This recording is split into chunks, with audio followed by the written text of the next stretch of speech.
Good day, I'm Carrie-Ann Smith, and this is your JIS news for Friday, November 14. Jamaica is set to receive an additional $68 million from the International Monetary Fund after passing its sixth review under the Extended Fund Facility. The IMF mission to Jamaica made the report in a press briefing at the Finance Ministry Friday morning. Policy implementation has remained strong. All program targets through September were met, and we have reached preliminary understandings with the authorities on policies that will support growth and employment in the months and years ahead.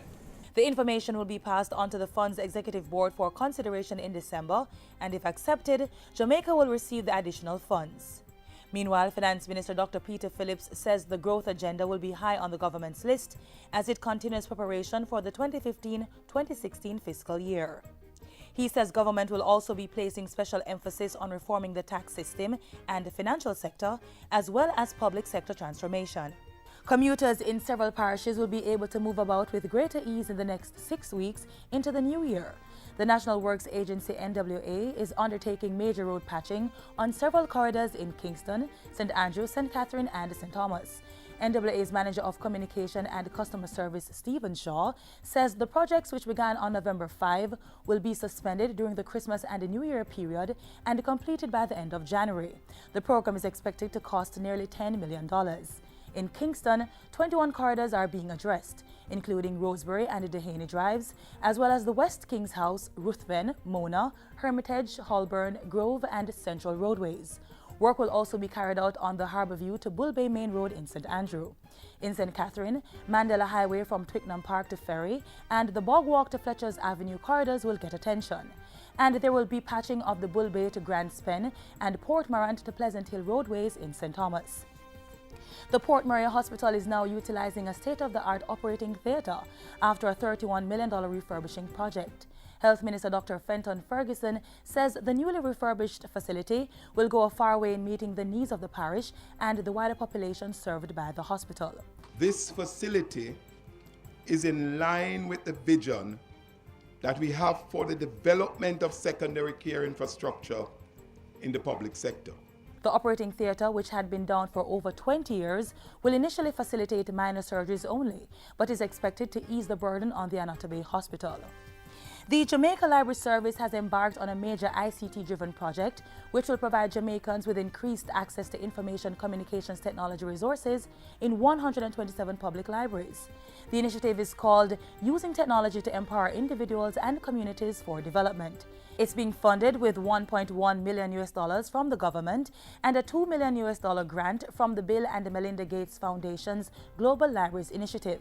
At the recent launch, one of the project's partners, the Jamaica Information Service, pledged its commitment to the initiative. We will be using all of the resources of the JIS, the various platforms that we have, to publicize this initiative, to encourage people to go to the public libraries and to use the public libraries as a means of self-empowerment. Science and Technology Minister Philip Paulwell will be traveling to China next week to participate in the 2014 World Internet Conference. The November 19 to 21 conference will be held in the Chinese city of Wuzhen.